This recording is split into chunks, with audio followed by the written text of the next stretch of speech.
比霹雳15还神秘，霹雳17或成为美国空军作战体系的克星，厉害了。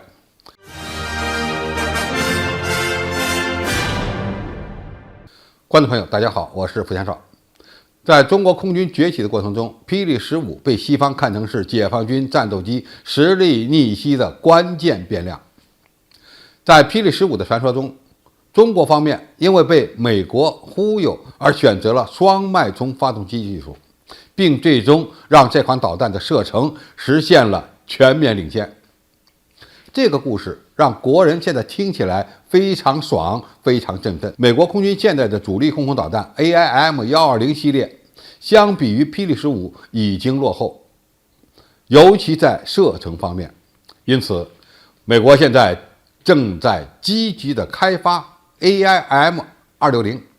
以便追赶中国的霹雳15。然而，中国的军工可不会坐在功劳簿上等着美国来追。近日，中国军事博物馆官方账号在介绍我国空空导弹之时，主持人首次提到了霹雳17空空导弹。在中国空军的导弹系列中，霹雳10是近距格斗弹，霹雳15是超视距的中远距空空导弹。那么，主持人所说的这款比霹雳15射程更远的空空导弹是个什么样子？它的编号是霹雳17吗？一般而言，空空导弹要想完全保密呢，是不大可能的，因为你只要装在战斗机上面进行试飞，那么相关的图片、视频就有可能曝光。如果真有霹雳17这个型号的话，那么就有可能是歼16战机曾经测试过的一款超大号的空对空导弹。此前，外界还有推测说，它的编号应该叫霹雳21。这款导弹长度超过5米。弹径呢也超过 0.3 米，相比而言，霹雳15的 3.9 米的长度和203毫米的弹径明显要大一圈，所以这款远距空空导弹是无法被装在歼20的弹舱内的，其定位可能不是用于拦截敌方的战斗机，而是用于打击敌方的预警机、运输机、加油机、电子战飞机、空中指挥机等大型飞行平台。歼16战斗机挂载的这款超远距的空空导弹要比霹雳15长1米多一点，那么它的射程到底有多远呢？霹雳15已经使用了双脉冲的发动机，所以这款超远距的空空导弹如果采用同样的技术、同样的拦截方式，其射程也不一定能够做到翻番，因为更粗的弹径意味着更大的飞行阻力。就目前的技术水平而言，唯一可能的技术解决方案就是使用高抛弹道，并且使用 A 射 B 导的弹载数据链技术，而其导引头大概率会使用有源相控阵技术。也就是说，这种超远距的空空导弹的作战过程可能是由本方的预警机发现了敌人的大型作战飞机平台，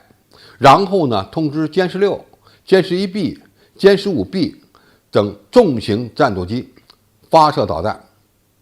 它采取高抛弹道的方式，飞到2万米以上的高空，然后用超过6倍音速的速度飞向目标。随后的中继指导可能会交给己方的预警机，由预警机对它进行引导。这款超远距的空空导弹的弹载雷达技术很先进，它的探测距离超过30公里，那么在几十公里外的位置上锁定目标，然后发起最后的冲击。我们知道，一般的空空导弹它的有效射程的末端其实机动性是比较差的，因为已经没有动力了。一旦做大过载的机动，它很可能就会掉高度、掉速度，因此呢，难以命中目标。而如果采用高抛弹道的方式向下俯冲攻击目标，哪怕它的燃料已经用完，它依然能够利用地球的引力向下高速俯冲攻击。那么在高速飞行状态下，弹翼的气动效率就会比较高。采用这样的攻击方式，有可能在攻击的末端实现较高的机动。当然，这种采取 A 射 B 导的空空导弹也可以由轰炸机或者特种作战飞机携带，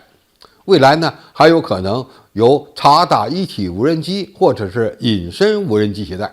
利用弹载雷达作用距离远、抗干扰能力强的特点，精确的打击目标。这等于让中国空军拥有了破坏敌方作战体系的杀手锏武器。很多网友以为两国空军交战胜负的关键取决于战斗机的性能，其实呢并不完全正确。